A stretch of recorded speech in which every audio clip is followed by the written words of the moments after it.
तो केवल भगवान जी की भक्ति करनी है। नेपाल में अगर आप जाते हैं तो नेपाल में गंडकी नदी है और उस नदी में कीर्तन भजन जो है करने लग जाते हैं, भजन कीर्तन करते हैं। समय बीतता गया तो दर्शन करते हैं, किस चीज का दर्शन करते हैं? एक शेर एक हिरनी को दौड़ा रहा है। भाव से सुनना, हिरण जो है आगे दौड़ा हुआ है हिरनी और पीछे शेर दौड़ा हुआ है,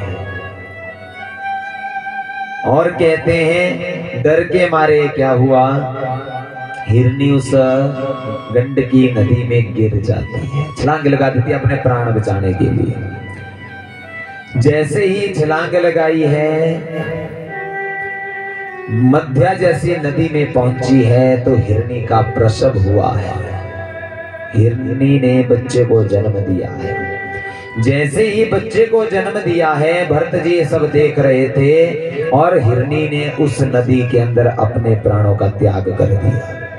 भरत जी तुरंत उस नदी में कूद पड़े हैं और उस हिरनी के बच्चे को बचाया है, हिरनी के बच्चे को बचाया है और उसे अपने पास ले आए और अपने पुत्र की तरह उसे भगवत साक्षात्कार कराया, भगवान की भक्ति कराई। और जैसे जैसे समय बीतता गया, कभी वो हिरण का बच्चा इस कांधे पर जाता, कभी दूसरे पर, कभी गोद में बैठता, तो कभी इधर उधर खेल कूद करके आता। गए थे जंगल में भक्ति करने और भक्ति करते करते क्या हुआ, ध्यान चला गया हिरण के पास। जैसे ही हिरण के पास ध्यान गया तो ध्यान जाने से क्या हुआ, इतने में भरत जी की मृत्यु आ गई। और क्या हुआ, ध्यान पड़ा था कहाँ, उस हिरण के बच्चे के पास, और मन में चला गया वही। इसलिए कहते हैं कि देहांत काले तुम सामने हो, मुरली बजाते मन को लुभाते, यही गीत गाकर तननाथ त्यागो, यही गीत गाकर तननाथ त्यागो, श्री कृष्ण दामोदर माधवेति, श्री कृष्ण दामोदर माधवेति। अंत समय में ज्यादा ना हो सके ना तो भगवान की भक्ति अवश्य करनी चाहिए। ध्यान फंसा था हिरण के पास, हिरण के पास ध्यान फंसा हुआ था तो मन में भाव जगा है कि हिरण के यहाँ हिरण कैसे जिएगा, क्या करेगा अगर मैं मर जाऊंगा, ऐसा हो जाएगा। क्योंकि कहते हैं प्राणी को बचपन से भक्ति करनी चाहिए, बचपन की जो भक्ति है वो अमृत के समान है, और कहते हैं युवावस्था की जो भक्ति है वो दूध और घी के समान है। जो बुढ़ापे की भी भक्ति है वो केवल पानी के समान है, उसकी कोई वैल्यू नहीं है। अगर भक्ति नहीं कर सकते तो अपने पुत्र का नाम, बेटी का नाम भी भगवान के नाम से रखना चाहिए। एक समय एक व्यापारी था, बोलो सुननी है कथा कि आगे की कथा सुनाओ, बोलो सुननी है तो सुनना पड़ेगा, ऐसा नहीं कि श्रोते बनो, सोते नहीं बनना चाहिए कथा में, ठीक है ना जी। तो कहते हैं एक व्यापारी था, व्यापार करने के लिए जाता है, त्रेता युग की बात है, जब भगवान श्री रामचंद्र जी इस धरा के ऊपर शासन कर रहे थे। तो व्यापारी था, अब व्यापारी का कार्य क्या, व्यापार करना। व्यापार करते रहे और एक दिन क्या हुआ, अभाग्यवशाते न वृद्ध हो गए। क्योंकि कहते हैं जो जन्मा है वो बड़ा होगा ही, और जो बड़ा है वो एक दिन वृद्ध होगा ही। समय का चक्कर है, अगर आप जीरो लिखते हो ना तो वही जीरो जब आप घुमा कर लाओगे, उस जीरो को उसी कॉर्नर पर पहुंचाओगे तो समय वहीं का वहीं पहुंच जाएगा। अगर आज हमारे माता पिता बुजुर्ग हैं तो कल को हम भी तो वहीं जाएंगे। सूर्य सुबह निकलता है ना, कितना सुंदर लगता है देखने को। और इस समय अगर आप सूर्य की आभा को देखोगे तो आप नजर नहीं मिला सकते। बोलिए भक्तवत्सल भगवान की, बोलिए नंदनंदन सरकार की। तो जब बुढ़ापा है ना व्यापारी को, व्यापारी एक दिन बीमार हो गया और बिस्तर पर गिर गया, बुखार लगे हैं जोर के। अब आजकल जो बुखार आते हैं 104, उसमें भी आते थे 104। तो पूरे गांव को इकट्ठा कर दिया, बोले मेरा पूरा शरीर ठीक नहीं, पूरा शरीर ठीक नहीं। तो गांव वालों में जो एक बुद्धिजीवी भी होते हैं ना कहीं, उसने क्या किया कि बोले डॉक्टर को बुला लेते हैं। पहले वैद्य होते थे, वैद्य, आपको तो सब कुछ पता है, को बताने की तो जरूरत है। नए नए है ना जो हमारी जो पीढ़ी के बराबर होंगे, उनको नहीं होना पता वैद्य का, बाकी पहले वालों को सबको पता है नहीं पता। तो जो वैद्य होते हैं, उस बुद्धिजीवी प्राणी ने बोला कि पास में एक वैद्य है तो उसको बुला लेते हैं। जैसे ही वैद्य को बुलाया, वैद्य ने क्या किया, नाड़ी देखी। बोले इसको जो बुखार है ना, पहले जो वैद्य होते तो एकदम बता देते ठीक। अगर आज के डॉक्टर मशीन के जरिए बता दें 104 बुखार, तो उसने बिना मशीन के ही बता दिया, बोले 104 बुखार है। अब उस व्यापारी के कान में आवाज पड़ी है, बोले 104। उसने सोने के गहने जो ईंटें होती है ना, उनको खरीदा था 30 रुपए के भाव से, 30 रुपए के हिसाब से एक ईंट। आज कानों में गूंज पड़ी है कि 104। तो जो बीमार व्यक्ति है कहने लगा, बोले 104, बोले बेच दो बेच दो बेच दो। सारे गांव की चिंता में पड़ गए, बोले बेच दो बेच दो, एक तो इसको 104 बुखार है, ये कह रहे बोले बेच दो बेच दो। बोले बेचना क्या है? डॉक्टर ने फिर बोला, वैद्य ने, बोले जी 103 104 बुखार है। तो 104 जब बुखार है तो इसको कैसे बचाएं? इसको दवाई दो, कुछ ना कुछ बूटी देता हूं। वो अपने में बात कर रहे हैं, फिर उसके कान में आवाज पड़ी है 104। अच्छा 103 104। फिर बोला, बोले मैंने तो बोले 30 रुपए में खरीदे थे, बोले 104 74 रुपए का मुनाफा हो गया। बोले बेच दो अलमारी में, बोले मैंने सोने की ईंटें रखी है, बोले उनको बेच दो। बोलिए भक्तवत्सल भगवान की। और कहते हैं समय बीतता गया, आगे के जन्म में भरत जी जो है हिरण के रूप में जन्म लिया है। और कहते हैं पहले घरों में क्या होता था, स्वस्तिक का चिन्ह बना होता था घर के बाहर, ठीक है।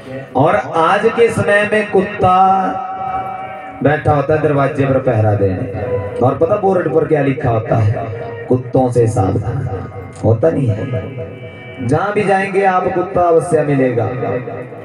इन प्राणियों से इतना प्रेम मत करो, जहां इनकी जगह है वहां रखो। आजकल तो समय ऐसा आ गया है, कुत्तों को बेडरूम भी शेयर हो रहा है, साथ में सुलाया जा रहा है। बोले जी ठंड लगती है इसको, अरे अपने पुत्र अपने बच्चों को आप साथ सुला नहीं सकते। वो फोन रात रात तक चला रहे हैं, रात रात तक नेट चला रहे हैं, रात रात तक बातें कर रहे हैं, रात रात तक गेम फोन में खेल रहे हैं, लेकिन उस कुत्ते को बड़ा प्यार कर रहे हैं, जिसका एक बाल भी अगर उसके शरीर का आपके मुख में चला गया ना, जैसी प्रवृत्ति कुत्ते की होगी ठीक वैसी प्रवृत्ति आपकी होगी। बोलिए शिवांगी बिहारी लाल की। तो कहते हैं ऐसे ऐसे स्वभाव हो गए हैं आजकल। तो जड़ भरत जो भरत हैं, उन्होंने क्या किया, हिरण का रूप मिला है। तो आगे चलकर क्या हुआ कि जंगल में आग लगी है। जैसे ही जंगल में आग लगी है तो उन्होंने क्या किया कि मैंने पिछले जन्म में भक्ति नहीं की थी, उस जंगल की आग में अपने प्राणों की आहुति दी है, प्राणों का ही त्याग कर दिया है। और कहते हैं कि मैं शरीर का क्या करूंगा, जिस शरीर के कारण आज मेरी वैल्यू बिल्कुल खत्म है, तो मैं उस शरीर का क्या करूंगा। आगे का जन्म भरत जी का हुआ। भरत उनके बड़े भाई भी थे, पूर्व जन्म की सारी स्मृतियां याद हैं। और जैसे ही पूर्व जन्म की स्मृतियां याद थी तो कहते हैं उन स्मृतियों के बाद क्या हुआ, बोले मेरे पिताजी पहले भी बड़े खराब थे, उन्होंने मुझे बोले जो पंडिताई का काम होता है ना, बोले सारा सिखाया था, बोले फिर मुझे बोले इस दुनिया के झांसे में फंसा देंगे। ऐसा भाव जगा, पिताजी मंत्र रटा रहे हैं कि वक्रतुंड महाकाय सूर्यकोटि समप्रभा निर्विघ्नं कुरु मे देवा सर्व कार्येषु सर्वदा। तो भरत जी पता क्या कहने लगे, उल्टा मंत्र बोलने लगे, सर्वदा से शुरू कर दिया पीछे की ओर। पिताजी बार बार बोले, बोले एक ऐसा मूर्ख बच्चा हो गया, अगर मैं इतना ज्ञान अपने एक पत्थर को भी देता ना तो वो भी इस ज्ञान को ग्रहण कर लेता, हर चीज ग्रहण कर लेता। लेकिन भरत जी ने ऐसा नहीं किया, बोले मैं बंधनों में नहीं बंधना चाहता, मैं केवल भगवान की भक्ति करूंगा। समय बीतता गया और कहते हैं इनके आगे चल कर क्या हो, क्योंकि माताएं क्या करती हैं, बच्चों के माथे पर लगाती है ना, पहले लगाते हैं चंदन का तिलक, आजकल लगाते हैं काला टिक्का काजल का, बोले जी नजर नहीं लगी। तो मैंने कल कथा बताई थी नजर कैसे लगती है, बताई थी कि नहीं। तो इसलिए कहते हैं अपने जो भी बच्चे हैं बचपन से ही उनके मस्तक पर चंदन का तिलक अवश्य होना चाहिए। ब्राह्मण और क्षत्रिय और वैश्य इन 3 वर्णों के लोगों के माथे पर तो तिलक होना चाहिए चंदन का। ब्राह्मण की निशानी है तिलक और यज्ञोपवीत। चोटियां तो आजकल सब रख रहे हैं, जिन्हें ही कलयुग में केवल ब्राह्मण की निशानी रह गई है। तो कहते हैं अब भरत जी को जो कुछ भी बताना, बेचारे ने कुछ नहीं बताना किसी, और पिता ने नाम रख दिया जड़ भरत। बोले है ही किसी काम का नहीं है, जड़ ही। समय बीतता गया, अब पिताजी तो बेचारे मृत्यु को प्राप्त हो गए। अब बड़े भाई थे तो भाभी भी आनी थी। अब भाभी आ गई, और भाभियां पता क्या करती हैं, कहीं क्या करती हैं बोलो, देवर को रोटी खिलानी होगी ना, अगर घी देना होगा क्या करेंगे, जो कौली में घी गाल के करते हैं ना उसको ऐसे लेंगे और इतनी ऊपर तक धार ले जाएंगी, पता नहीं कितना घी मैंने इसको दे दिया। बोलो करते हैं कि नहीं, बोलो करते हैं बहुत जगह ऐसा, भी पता नहीं कितना दे दिया, यहाँ से बस थाली से लगाना शुरू करेंगे एकदम ऊपर, भी पता नहीं कितनी धार घी की मैंने इसको देवर को खिला दी है। और जब अपने पति की बारी होगी ना तब कौली कुछ नहीं, सीधा डब्बा रखा, उसको पिघलाया और सीधा पति के मुंह के पास, बोले खा लो जितना खाना है, कौली कुल्ली कुछ नहीं, आधा किलो अगर आपकी मर्जी, बोले आधा किलो खा लो। करते हैं कि नहीं। इसलिए कहते हैं अगर घर में कोई भी है चीज लाओ तो बराबर खाओ। ऐसा नहीं कि ये देवर है, ये मेरे भाई का लड़का है, भाई की लड़की है, व्यवहार सबके साथ एक होना चाहिए। जिस पिता ने जन्म दिया, 4 उंगलियां हमारे हाथ में है, अगर इसमें एक को भी काट दिया जाए तो दर्द तो बराबर होगी, चारों को काटोगे तो चारों जगह दर्द बराबर होगी। ऐसा नहीं कि देवर है तो इसको कम घी खिलाना। तो आज जड़ भरत को क्या हुआ, जब घर में कदर नहीं रही ना, भाभीियों ने खेल गाना बंद कर दिया, तो जड़ भरत जी बेचारे चले हैं और एक शिला के ऊपर बैठ गए हैं। रूखा सूखा जो मिलता था उसे खा लेते थे, क्योंकि कहते हैं ये तुलसी बीरबाज की सिंचत ही मुरझाए, राम भरोसे जी रहे, पर्वत पर हरि आए। बड़ी बड़ी चट्टानें होती है, उनके ऊपर कभी पानी देने कोई गया तुलसी को, कि पेड़ पौधों को कोई नहीं जाता ना, लेकिन वो खूब फलती फूलती हैं। घर में आप जितना मर्जी पानी दोगे तुलसी को, 6 महीने साल के बाद उसकी आयु पूर्ण हो जाती है। क्यों?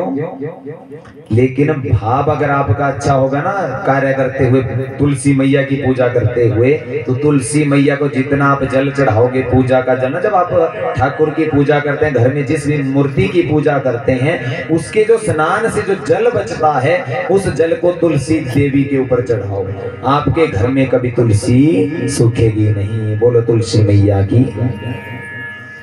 और कहते हैं आज चिंता चन वगैरह सब खत्म हो चुकी है, कि मेरा कौन है कौन नहीं है, सब कुछ खत्म।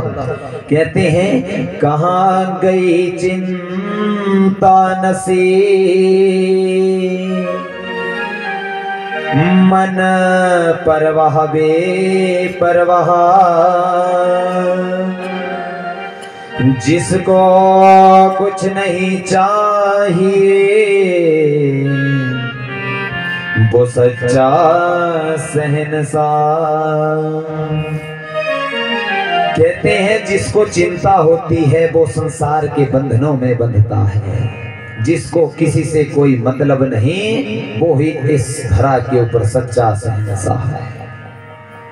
जिसको केवल भक्ति करनी है, भगवान का साक्षात्कार करना है, वही इस धरा पर सच्चा शहंशाह है। तो आज जड़ भरत भक्ति करने लगे और क्या कहा है कि भगवान मेरा जो ये जीवन है आज से आपके ही हवाले है। और क्या कहा है, जीवन है तेरे हवाले मुरलिया वाले, जीवन है तेरे हवाले मुरलिया वाले, जीवन है तेरे हवाले मुरलिया वाले, जीवन है तेरे हवाले मुरलिया वाले, जीवन है तेरे हवाले मुरलिया वाले। बांके मुरलिया वाले प्यारे मुरलिया वाले, बांके मुरलिया वाले प्यारे मुरलिया वाले, जीवन है तेरे हवाले मुरलिया वाले, जीवन है तेरे हवाले मुरलिया वाले।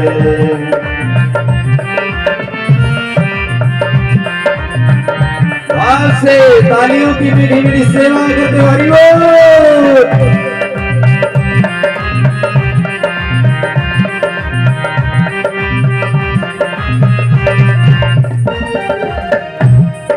मैं हो मुरली तेरे अधरों की, मैं हो मुरली तेरे अधरों की, मैं हो मुरली तेरे अधरों की, मैं हो मुरली तेरे अधरों की। चाहे तो जैसे बजा ले मुरलिया वाले, चाहे तो जैसे बजा ले मुरलिया राधा रमण सरकार की।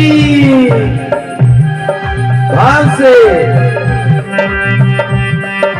भैया आज भक्ति में वो भाव ही नहीं है, बोलो दोनों हाथ ऊपर उठाकर भाव से तालियों की मीठी मीठी सेवा करते हो हरि बोल।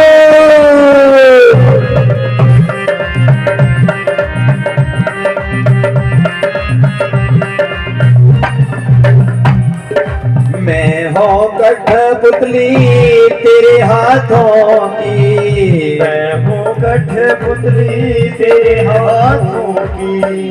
चाहे तो जैसे न चाले मुरलिया वाले, चाहे तो जैसे न चाले मुरलिया वाले। ये जीवन है तेरे हवाले मुरलिया वाले, जीवन है तेरे हवाले मुरलिया वाले।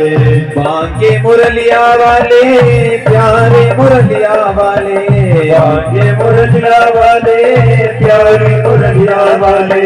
जीवन है तेरे हवाले मुरलिया वाले, जीवन है तेरे हवाले मुरलिया वाले। भगवान के यहाँ जीवन को समर्पित कर दो। तो जड़ भरत ने आज क्या किया, अपना पूरा जीवन समर्पित कर दिया किसको, भगवान के चरणों में, कि प्रभु मेरा सारा जीवन अब आपके चरणों में रहेगा। मुझे इस दुनिया से कुछ नहीं लेना देना, मुझे तो केवल प्रभु आपकी इस भक्ति का साक्षात्कार करना है। ऐसा भाव जगा है। कहते हैं जड़ भरत जी अपने आनंद में जीते हैं, क्योंकि रामचरितमानस में कहा गया